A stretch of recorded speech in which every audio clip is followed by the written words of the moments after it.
On a tous déjà au moins une fois dans notre vie regardé un film d'horreur, ayant pour indication souvent au début et parfois même à la fin, ce film est inspiré d'une histoire réelle.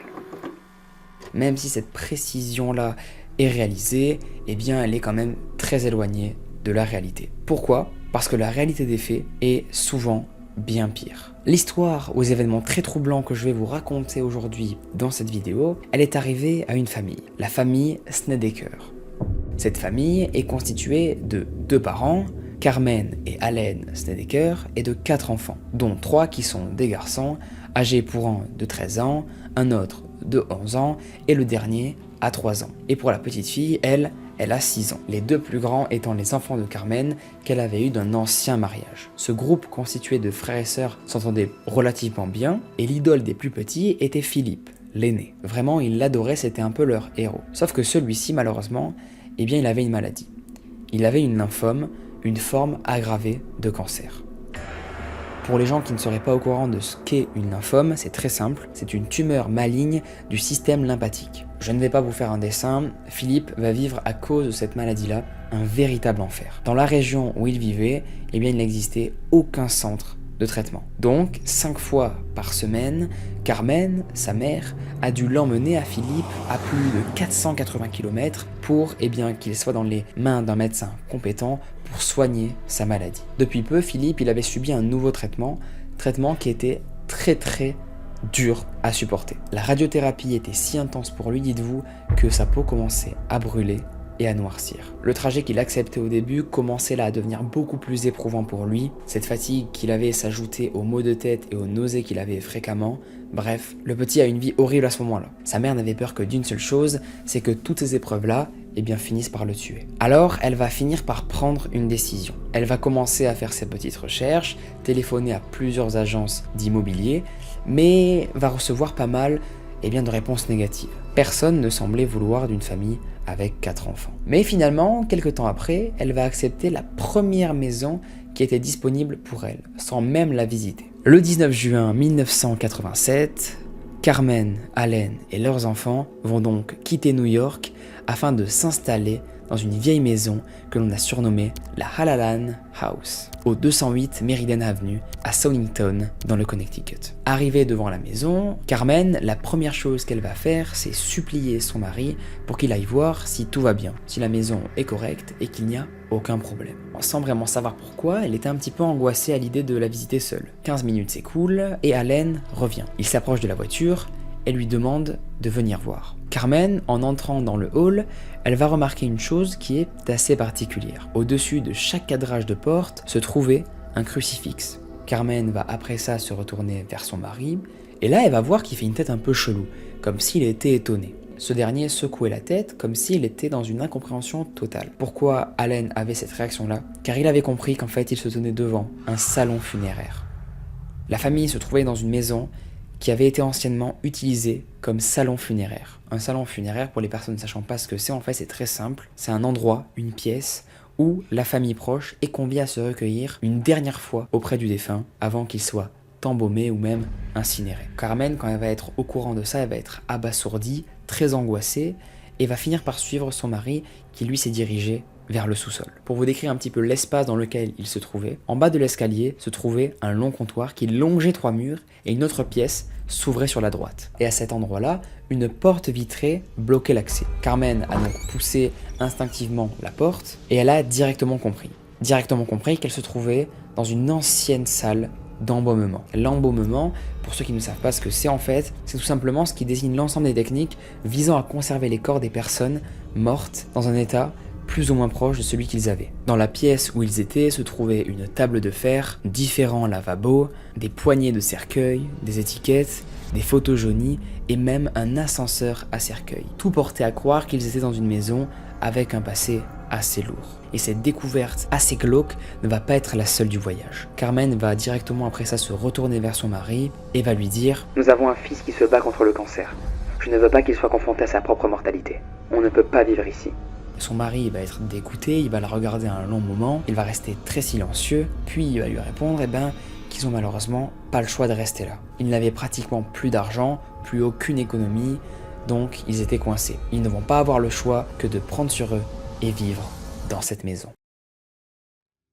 Carmen va donc faire le choix avec son mari de ne pas parler aux enfants de ce qu'ils ont vu. Ce ne serait pas un très bon moyen de rassurer les enfants, déjà que le petit Philippe est atteint d'une maladie très grave. Carmen et Allen, ils vont donc décider à un plan d'action pour cacher cette salle. Ils vont réfléchir un petit peu et trouver une solution. La solution, c'est de déplacer une bibliothèque, une petite qu'ils avaient dans leur maison, pour la mettre devant la porte, afin de cacher l'accès à la salle d'embaumement pour éviter que leurs enfants découvrent la sombre vérité que cache cette maison. Mais l'ancien propriétaire, qui va témoigner plus tard, va contester cette version des faits. Il va dire que la famille était totalement au courant avant même d'acheter la maison, que la maison contenait une pièce qui avait été utilisée comme salle funéraire. Qui croit du coup dans tout ça? Eh ben on sait pas vraiment. Les enfants, n'étant pas du tout au courant de la supercherie, ils étaient super contents d'avoir une aussi grande maison. La maison était vraiment idéale pour des enfants, elle était immense avec un grand jardin. Ils avaient vraiment l'impression de vivre dans un château. Et très vite, Allen, du coup le père de la famille, il a dû se barrer. Il a été appelé par son travail pour un poste à New York, du coup lui, il n'a pas fait long feu dans la maison. Il s'est directement barré, laissant Carmen toute seule, avec les enfants. Philippe, il faut savoir qu'il était souvent pris de nausées horribles, il vomissait très régulièrement, alors Carmen, la mère, va décider de l'installer au sous-sol, car il avait en fait une petite baignoire qui était du coup super pratique au cas où Philippe aurait une envie pressante de vomir. Et même d'un point de vue pratique, si il aurait besoin de sa mère, elle pourrait facilement l'entendre. Philippe et donc son jeune frère Bradley dormaient dans ce qui avait été la salle d'exposition. C'était une salle qui était disposée juste à côté de l'ancienne salle d'embaumement dont Carmen avait bloqué l'entrée. Le premier soir qu'ils passèrent tous dans la maison, Philippe, l'aîné, va aller se coucher assez tôt, car il était assez épuisé. Carmen, elle était au téléphone avec son mari, qui, je le rappelle, était lui à New York. Elle va finir par clôturer la conversation et raccrocher, quand soudain, une silhouette va la faire sursauter. Cette silhouette n'était pas inconnue, c'était Philippe. Il se tenait dans l'embrasure de la porte et a dit à Carmen « J'ai entendu quelqu'un m'appeler ». Carmen ne va pas être si étonnée que ça, elle va tout simplement lui expliquer que ça doit sûrement être elle qu'elle a entendu, car elle était en conversation avec son père. Sauf que non, Philippe il va lui dire qu'elle se trompe totalement. Philippe a dit à sa mère qu'ils doivent vite quitter cette maison et ne plus jamais revenir, car d'après les dires de Philippe, il y aurait une présence maléfique dans la maison. On pourrait croire que c'est une farce au début de Philippe, mais pas du tout. On rappelle que l'enfant a 13 ans, et normalement, dans la normalité des cas, c'est pratiquement impossible qu'un enfant ait la malsénité de faire ça. Mais bon, pourquoi pas, on sait jamais.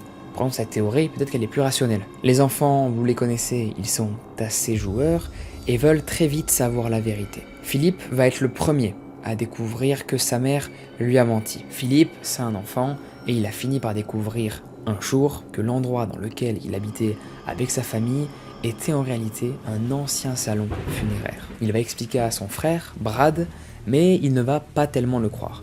Il va dire qu'il ment, peut-être d'ailleurs pour rester dans un déni, car ce sujet-là de la mort lui faisait assez peur. Philippe lui racontait que les corps des morts anciennement étaient placés ici, dans la pièce dans laquelle il se trouvait, mais Brad, il ne le croyait pas du tout. Il n'en croyait pas un mot. Alors, ce que va décider de faire Philippe, c'est de pousser la bibliothèque et de lui montrer ce qu'il avait découvert, la salle d'embaumement. Une fois dans la pièce, Philippe il va désigner la table en métal à Brad et va lui demander s'il veut l'essayer. Brad n'avait aucune envie de réaliser le défi de son frère.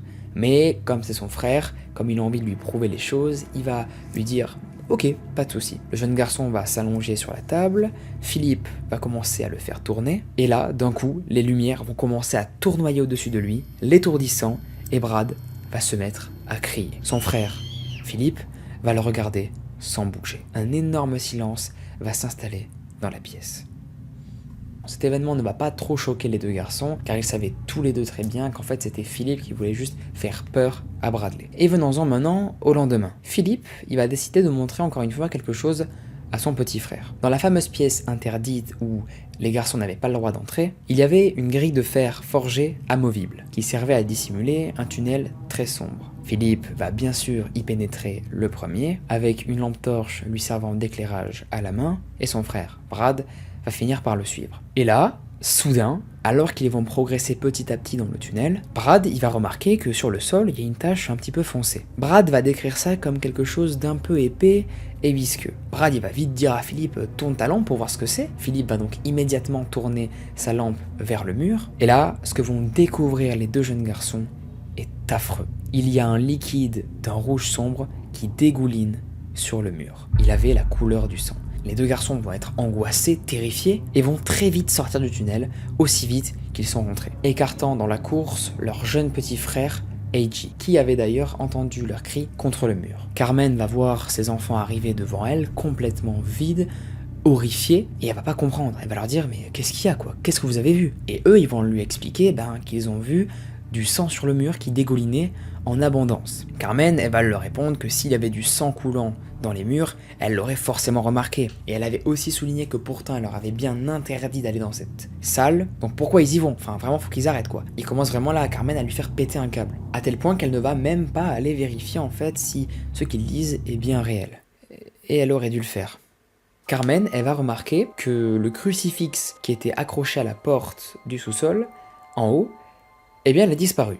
Il s'est évaporé. Il ne restait qu'une trace plus claire qui se dessinait sur la peinture jaunâtre. Et là, elle va directement penser que ce n'est pas un intrus qui est rentré chez eux, mais bien ces petits garçons, qui lui font tous une farce. On rappelle, ils sont tous relativement jeunes, il n'y a pas papa à la maison, donc peut-être qu'ils se sont dit on va se mettre tous contre maman et lui faire une petite blague. Mais c'était pas trop le moment, parce qu'à ce même moment, elle était très stressée pour Philippe, qui était lui de plus en plus très malade. Les traitements étaient de plus en plus stressants, et il traversait probablement plus de choses que ce qu'elle pouvait imaginer à ce moment-là. Vraiment, elle va s'inquiéter de fou à ce moment-là pour son enfant. Ce qui va un peu aussi la chambouler, c'est que depuis son arrivée dans la maison, Philippe disait entendre des voix tous les soirs. Mais maintenant, il voyait aussi des apparitions, des formes, des silhouettes très étranges, et sa mère, elle était persuadée que c'était un effet secondaire de la radiothérapie. Elle n'y a vu vraiment aucune autre solution. Carmen avait aussi très peur que son fils raconte à ses frères et sœurs ces histoires qu'il vivait et qu'ils se mettent à y croire et à avoir très peur. Cela faisait 6 mois qu'ils habitaient la maison. Quand une nuit, Philippe, il va réveiller son frère Brad, lui suppliant de fermer sa bouche. Puis, il va prendre sa lampe torche et éclairer l'angle de la pièce. Et va lui dire « Chut, chut, ne fais pas de bruit, ne dis rien. Silence.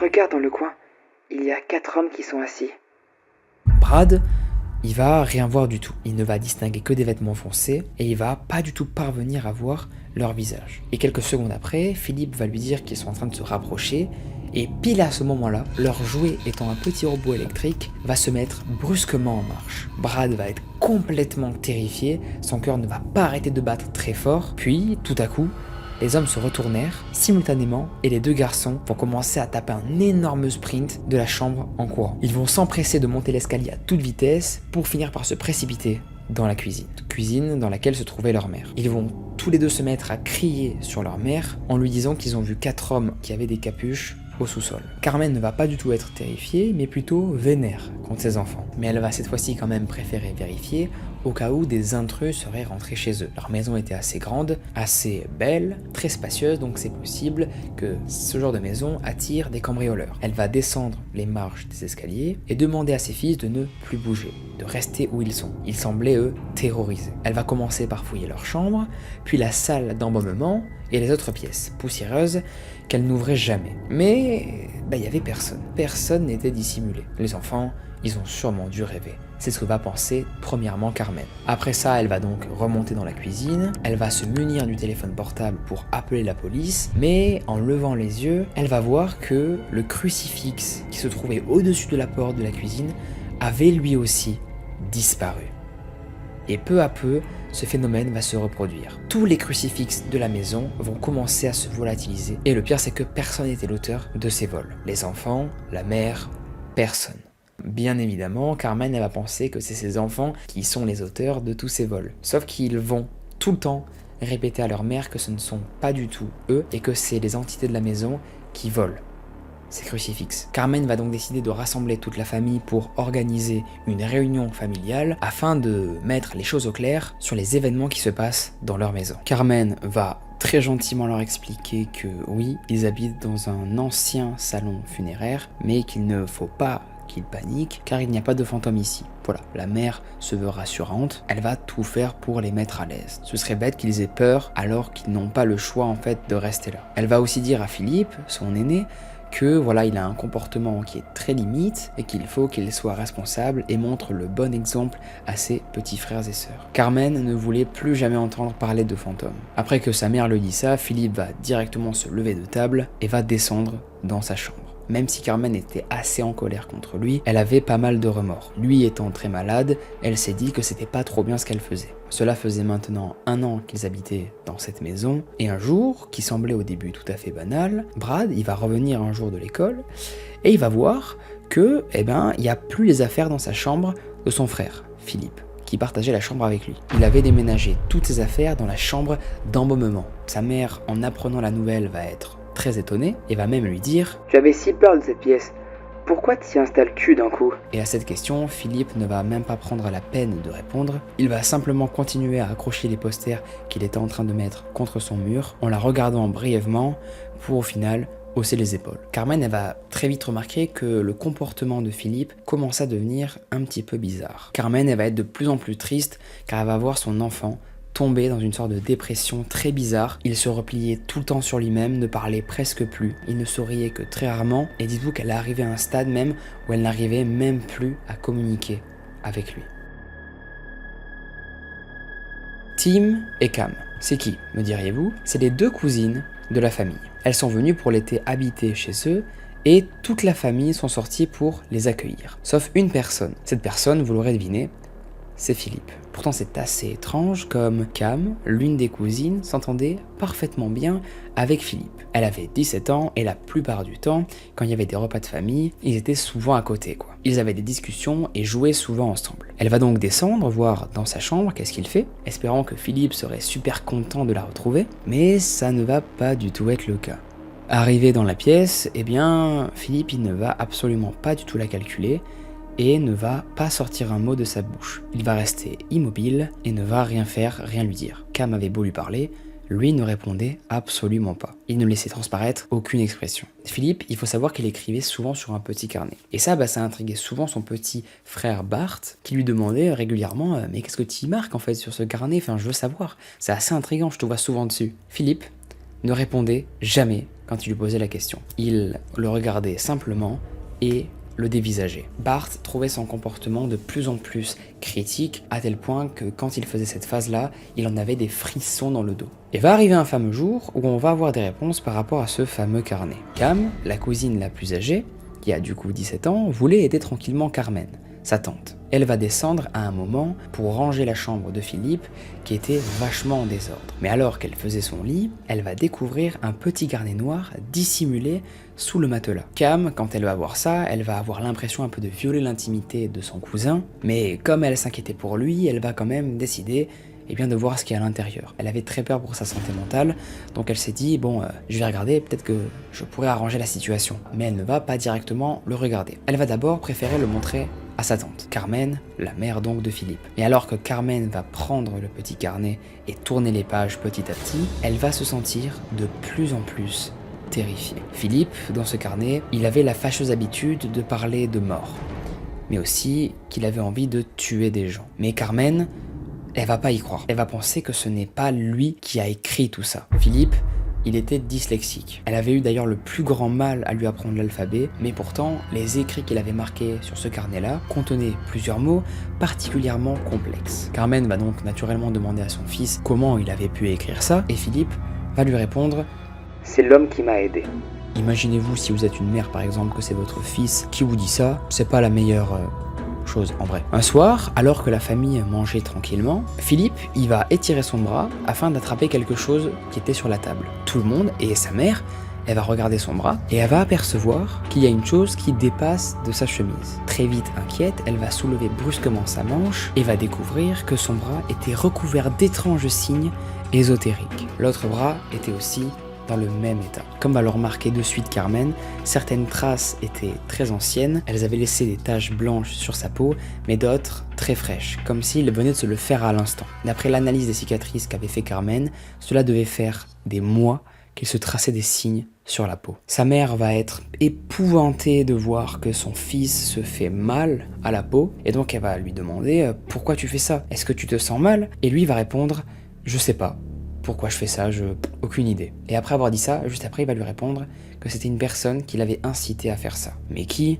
Eh bien pour l'instant, on sait pas du tout. Carmen était bien sûre maintenant. Son fils a radicalement changé. Ce n'est plus le Philippe qu'elle connaissait. Elle va vraiment avoir l'impression que quelqu'un l'a remplacé. Jamais auparavant il n'aurait pu agir de cette manière-là. Après les événements que je viens de vous relater, juste avant, Philippe, il va continuer à faire des trucs méga chelous. Il va se mettre fréquemment à suivre sa mère silencieusement dans la maison afin tout simplement de lui faire peur. De plus en plus, il va devenir très agressif, faire beaucoup de remarques à son frère Bradley, et si il osait répondre, alors Philippe se mettrait à le frapper. Et va arriver un jour où sa cousine, Cam, elle va assister à la scène. Elle va voir que Philippe est très toxique avec son frère, donc elle va dire « Wow, tu te calmes frérot ». Sauf que là, Philippe, il va pas du tout aimer ça. Il va aller dans la chambre de sa cousine pour finir par tout casser. Il va absolument tout détruire sur son passage. Cam va directement se précipiter derrière lui pour essayer de l'arrêter, pour qu'il arrête de détruire sa chambre, sauf que ça ne va rien faire.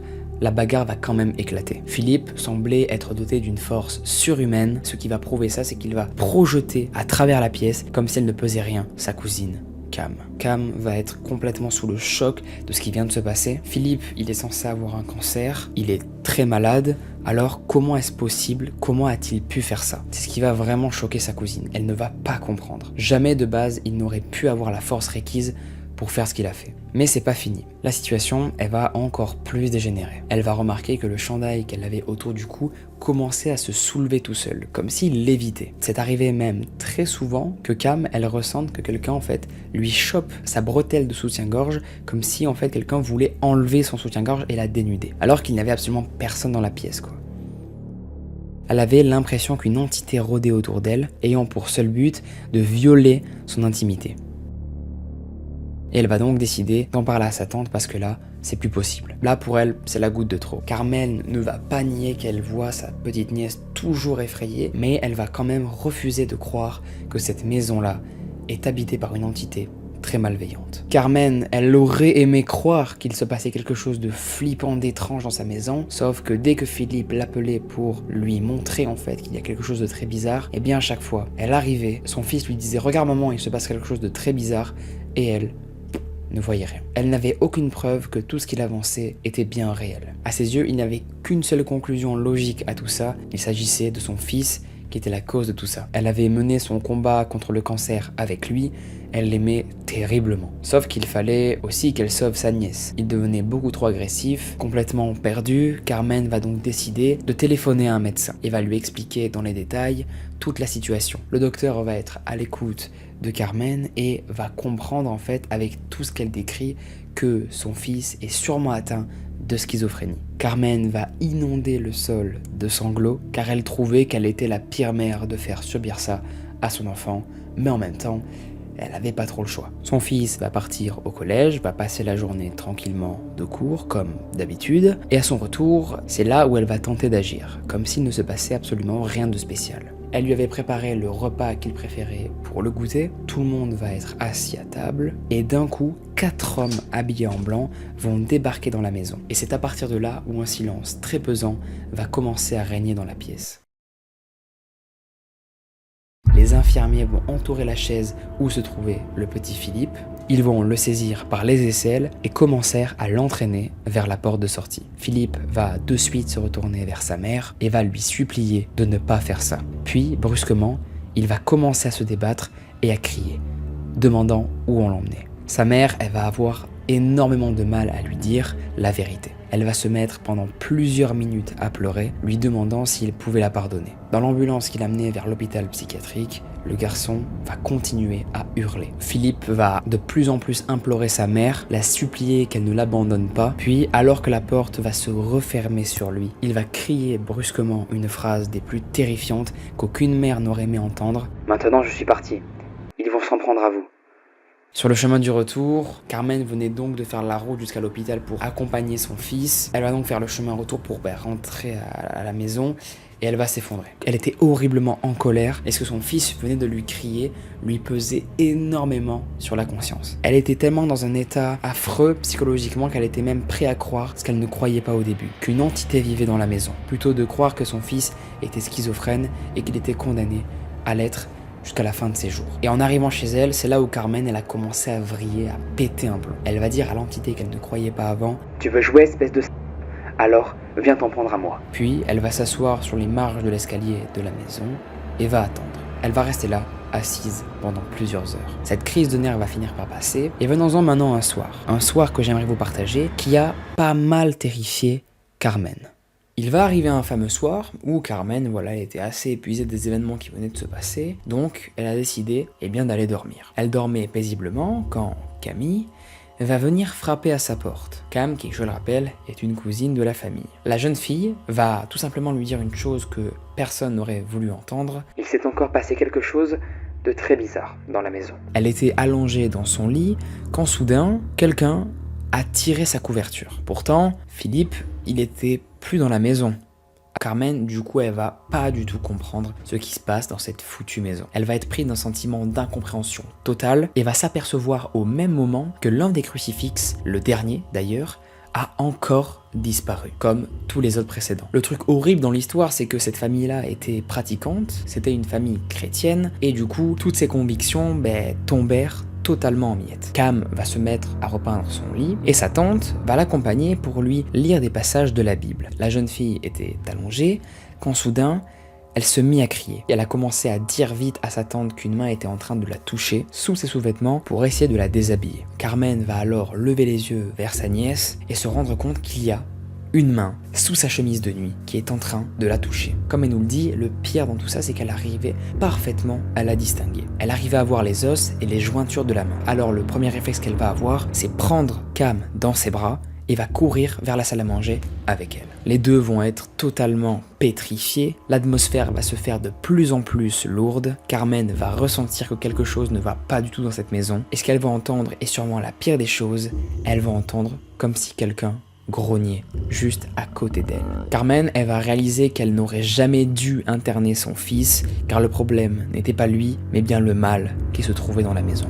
Ce qui va prouver ça, c'est que le collier avec une croix que portait Cam se mit à léviter à tel point qu'il est arrivé entre ses deux yeux. Même s'il était très tard, la mère Carmen va décider de contacter l'église. L'église va accepter la communication, même s'il était relativement tard, et on va lui indiquer que demain se présenterait à elle un exorciste. Carmen va être directement soulagée que quelqu'un puisse les aider et résoudre finalement le gros problème qu'ils avaient dans leur maison, et elle décida, juste après ça, de prendre une douche. Carmen se trouvait donc maintenant dans la baignoire, quand soudain, le rideau de douche va s'entourer autour d'elle, et immédiatement, elle va se mettre à hurler. Elle n'arrivait pratiquement plus à respirer et pas à se dégager. Le plastique commençait petit à petit à se resserrer autour de son visage, comme si une personne était derrière et essayait de l'étouffer. Carmen va commencer, c'est horrible, à suffoquer, et elle va très vite comprendre que là quelque chose essaye de la tuer. Sa nièce, elle, à ce moment-là, elle n'était pas dans la même pièce qu'elle, du coup, elle n'était pas au début alertée, mais quand elle va entendre les cris de sa tante, elle va commencer à paniquer et à venir l'aider. Et c'est là où elle va découvrir Carmen qui gisait sur le carrelage de la salle de bain. Elle était en train de se débattre pour sortir du rideau de douche, et la jeune fille a très vite compris que si elle n'arrivait pas du tout à la libérer, rapidement sa tante allait décéder. Alors sans aucune hésitation, Cam va se mettre à déchirer le plastique qui entourait sa tante. Carmen, ne vous inquiétez pas, elle a été sauvée. L'exorciste est donc finalement venu chez eux, il a un petit peu inspecté la maison pour voir ce qui se tramait et a directement dit qu'il ne fallait pas appeler un exorciste, mais bien des gens réellement ancrés dans le milieu du paranormal, des gens vraiment très forts, des spécialistes hors normes. J'ai nommé Ed et Lorraine Warren. 2 enquêteurs du paranormal très expérimentés qui vont pouvoir, peut-être, on ne sait pas encore, résoudre l'étrangeté de cette mystérieuse maison. On va maintenant aborder une phase très importante, l'enquête qu'ont menée les 2 enquêteurs spécialisés dans le monde du paranormal, Ed et Lorraine Warren. Depuis que Philippe il était parti de la maison, c'était n'importe quoi en termes d'événements paranormaux. Plein de choses très bizarres et de manière incessante se produisaient dans la maison. On pouvait y compter des odeurs de chair en décomposition qui se répandaient dans la maison et des lumières qui s'allumaient par moments et qui s'éteignaient pour absolument aucune raison et toute seule. Même si on enlevait les ampoules, eh bien celles-ci continuaient à s'allumer. Bref, ça n'avait aucun sens. Tous les événements qui se produisaient, comme la mère l'explique, semblaient irréalistes. Et un jour, alors que Carmen, elle faisait les sols, l'eau du seau s'est mise brusquement à devenir tout rouge. Et elle en avait la chair de poule. Puis, il va y avoir un autre épisode. L'épisode des assiettes. Carmen était sûre à 100% de les avoir posées sur la table un petit peu en vrac. Et quand elle s'est retournée, elles étaient toutes rangées. Elle avait l'impression horrible de devenir complètement folle et parano. Cam va aussi voir devant elle plusieurs événements des plus horribles. Des apparitions qui l'ont pas mal terrorisée. Elle les décrivait d'ailleurs en ces termes-là. Ils étaient incroyablement puissants. L'un d'entre eux était mince, avec des pommettes hautes, de longs cheveux noirs et des yeux d'airain. Un autre avait les cheveux et les yeux blancs. Il portait un smoking à rayures et ses pieds étaient constamment en mouvement. C'était beaucoup trop pour la famille. Ils ont donc, comme vous l'avez deviné, contacté Ed et Lorraine Warren pour investiguer dans la maison et voir ce qui se passe concrètement chez cette famille, ce qu'ils vivent au quotidien. John Zaffe, Ed et Lorraine Warren et 2 autres enquêteurs se sont donc rendus dans l'ancien salon funéraire du 208 Meriden Avenue, là où était la famille Snedeker. Ce qui va être assez surprenant, c'est qu'ils ont tout inventé. La famille en fait a totalement menti depuis le début. Pas du tout. C'est faux. Ed et Lorraine Warren ont exactement vécu les agressions que les démons avaient infligées à cette famille. Ils avaient reçu un grand nombre de gifles et de coups, et ils avaient même été poussés par terre. Lorraine, l'une des protagonistes enquêtrices, va rapporter d'ailleurs ceci. Dans la chambre principale, il y avait une trappe, par laquelle les cercueils étaient montés et que durant la nuit, vous pouviez entendre des bruits de poulies et de chaînes, comme si les cercueils étaient soulevés. Comme si le salon funéraire en fait était toujours en marche et que des personnes déplaçaient des corps. Une nuit, alors que Ed entendait ces grincements sinistres dans la maison, il va se lever et aller voir d'où cela provenait pour finir par voir 2 femmes qui dansaient dans la maison. Elles tournaient en cercle en dansant et quand Ed a voulu s'approcher d'eux, elles se sont volatilisées. Une enquête plus tard sera menée sur la maison pour voir quel a été finalement son passé, est-ce qu'il était un petit peu douteux, est-ce qu'il y a une explication à tous ces phénomènes-là assez bizarres. Et oui, figurez-vous que la maison releva que d'anciens employés d'une entreprise de pompes funèbres s'étaient rendus coupables de nécrophilie et de nécromancie, 2 termes que je devrais biper au montage comme vous l'aurez deviné, et qui définissent ça. Et on suppose que c'est ces événements-là qui ont attiré le mal dans cette maison. Un exorciste va être réalisé en 1988. On va le savoir ça grâce à une déclaration de Lorraine Warren qu'elle avait pu faire à l'Associated Press, où elle explique voilà, que la maison a été nettoyée de fond en comble de toute présence maléfique. Et que depuis cet événement, il y a rarement eu des événements un petit peu chelous, voire plus du tout en fait. Mais alors une question importante doit se poser. Que devient Philippe, le petit garçon qui s'est fait interner en hôpital psychiatrique? Eh bien, pendant son séjour à l'hôpital psychiatrique, Philippe, il avait été déclaré schizophrène. Et sa mère, elle va être longtemps accablée par la culpabilité de l'avoir fait interner. Elle va essayer quand même par tous les moyens de le faire sortir de l'hôpital, en essayant finalement de lui enlever l'étiquette de schizophrène qui lui avait été collée. Un jour, elle va le revoir, elle va le serrer très fort dans ses bras et va encore une fois le supplier de lui pardonner. La famille va finir par quitter la maison en 1989 et apparemment, comme je vous l'ai dit précédemment, depuis ce jour, on n'aurait observé aucun phénomène étrange dans cette propriété. Philippe, il va réussir à sortir à un moment donné, mais va malheureusement décéder en 2012 à l'âge de 38 ans. C'est la fin de l'histoire de la famille Snedeker, j'espère qu'elle vous aura plu. C'était une petite histoire paranormale avec énormément de détails, des détails qui m'ont passionné, c'est pourquoi j'ai décidé, grâce à ce site-là, voilà, j'ai vraiment lu cette histoire et je me suis dit il faut que je vous la raconte vraiment en vidéo. Du coup j'ai un petit peu repris le script de ce site parce qu'il était juste fou. J'ai trouvé la narration super cool, très intuitive et super passionnante à lire et à vous raconter. Je me suis dit il fallait que ce soit partagé. A très vite pour plusieurs histoires. Vous verrez qu'il y en a plusieurs avec des beaux feats. On a du Melvin, on a du Haken, on a du Julano, on a du Mikey Moon. Ça va être très très cool en termes d'horreur. Et à très bientôt. Bonne nuit. Bonne Halloween, c'est vraiment pas Halloween. Peut-être Noël, pas du tout. On y est très loin, And then we can go.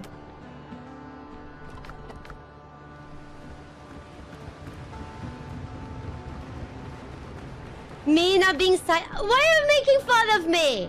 No, we would not get sidetracked. Not a single time. Marty, hi. Yo. Gather some Can I tame the boars? Helm's yours, Captain. Here. Wait. I would not get sidetracked. Retract. Oh my god, you guys, the trading post is all the way there! There is no way... Fine, I will not get sidetracked. We go. I thought I heard the old man say, Leave her, Johnny, leave her. tomorrow you We'll will focus. get your pay, and it's time for us. I'm not talking about anything else. Leave her, Johnny, leave her. I do see those acts on the way. Johnny, leave her, for the voyage is done, And the voyage is done, and it's time for us to leave her. For the wind was foul and the sea ran high. Leave her, Johnny, leave her. She shipped it green and none went by. I would And it's not get time distracted. for us to leave her. Leave